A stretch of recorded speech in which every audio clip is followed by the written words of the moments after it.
Today we're talking about fear. I got a really great text from a good friend that wanted to talk a little bit more about it. He, like many of you out there that could probably relate, went to school, learned a trade, was gonna get a 9-to-5 job, did that and was miserable. In that realized that that's not what his life was for, and he quit his job and went into performing and what he's always dreamed of doing.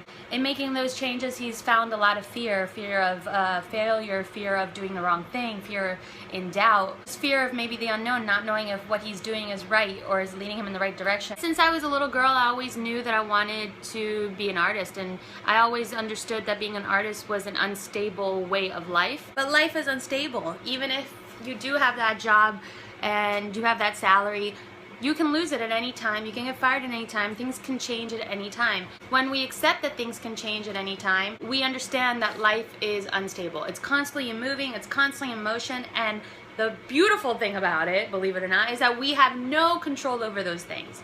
And the reason I think it's beautiful that we have no control over change is that we have only one choice to stay sane in our minds, which is just to give in and say, all right, change, you got this, take me where you want me, and I will trust in you, and I will do the best that I can with what you have given me.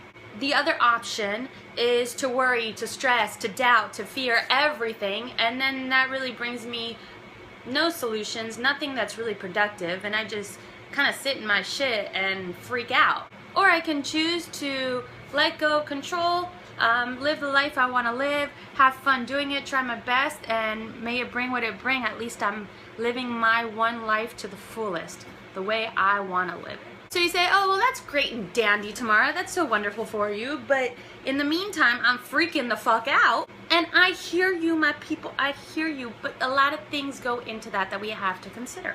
We choose how we want to feel. I know that seems crazy, like, I don't know what you're talking about. I don't choose how I want to feel. I feel because I feel. If we feel love for someone, that feeling of love doesn't just come in you. You have to think about it first. You have to think about that person, and then those sensations come through your body. It's the same way with fear. We don't just instantly feel fear. We have to think that we felt fear first, and then our body reacts to that thought. So if our bodies are reacting to thought, then we just have to learn how to control our thought process. And we have to train our thought process the same way that an athlete trains their body. I often think that schools should teach meditation and teach about the mind a little bit more, because the mind is first and foremost the thing that carries you throughout life. If we have no control over our minds, then we lose control in our lives. And it's really hard to gauge and come back to this place of peace if we have no tools to organize the brain space. So it's all about retraining your brain. Retraining your brain, in this case, to look at fear in a different way than you're used to.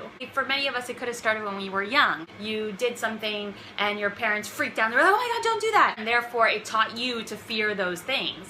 And then that just builds upon, and then you're very fearful of many things. But if we teach ourselves that fear is a guide to keep pushing forward, to break through boundaries that might stop you, that might halt your growth, then you'll look at fear as something exciting, something that can take you further.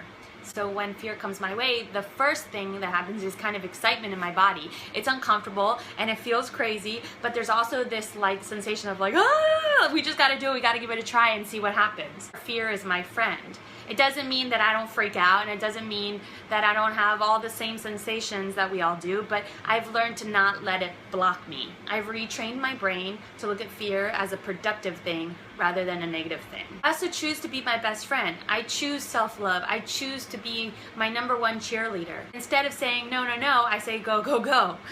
When doubt comes into mind, instantly it stops me and I go, girl, are you serious? Are you doubting this? You think you can't do this? And when I hear the word can't, that psychotic Olympian girl in me pops into the brain and I become my crazy Russian coach trying to push me through. And it really works for me. It gets a lot of things done. And I don't stop until I get to that point that I know I can get to. And then when I've gotten to that point, I realize like, oh my God, I could probably even take this further than I even thought. And then when I reach that point that I never thought I could get to, it inspires the next point of greatness, or the next point of like, oh, I don't think I could do that, but let me see. And then this doubt starts to become curiosity.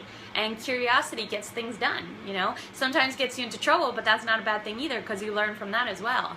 It's really just about motivating yourself, pushing yourself, retraining the brain to think of these negative things, doubt and fear and such, as positive things to keep you moving.